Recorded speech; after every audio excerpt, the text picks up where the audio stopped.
Bonjour à tous et bienvenue, c'est Florian.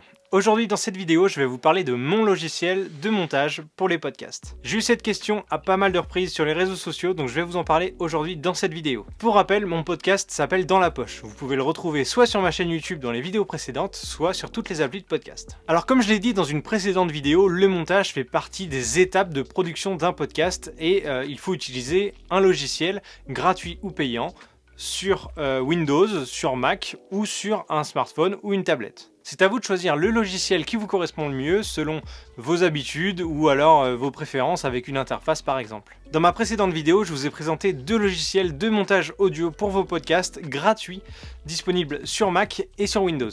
Vous pouvez aller retrouver cette vidéo dans la description ou dans le petit un peu par là.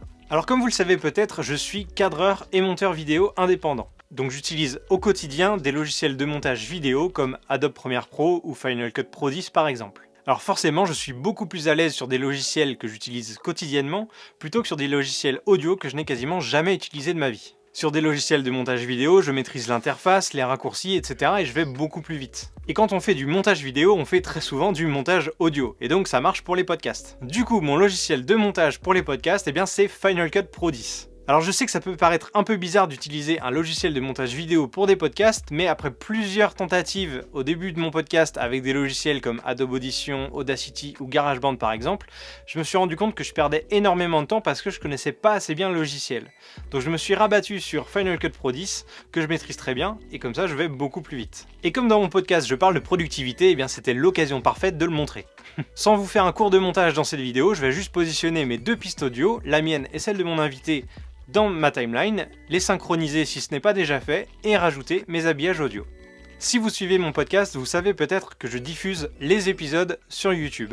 Je mets une toute petite animation vidéo qui est vraiment toute basique, mais du coup j'utilise un logiciel de montage vidéo pour le faire. C'est donc beaucoup plus simple pour moi puisque je fais tout dans un seul et même logiciel. Bon, malheureusement pendant cette période de confinement, je n'ai pas une très bonne connexion internet, donc je peux pas vous uploader les derniers épisodes sur YouTube, j'en suis vraiment désolé. Mais ce qu'il faut retenir, c'est que tout simplement à la fin de mon montage audio, j'ai juste à ajouter mes petits visuels vidéo, j'exporte le tout et ma vidéo est prête. Voilà, vous savez maintenant quel logiciel de montage j'utilise pour monter les épisodes de Dans la poche. N'hésitez pas à me dire en commentaire le logiciel de montage audio ou vidéo que vous préférez, je sais que ça peut être source de débat. Également, n'oubliez pas de vous abonner à ma chaîne et à activer les notifications pour ne pas rater les prochaines vidéos.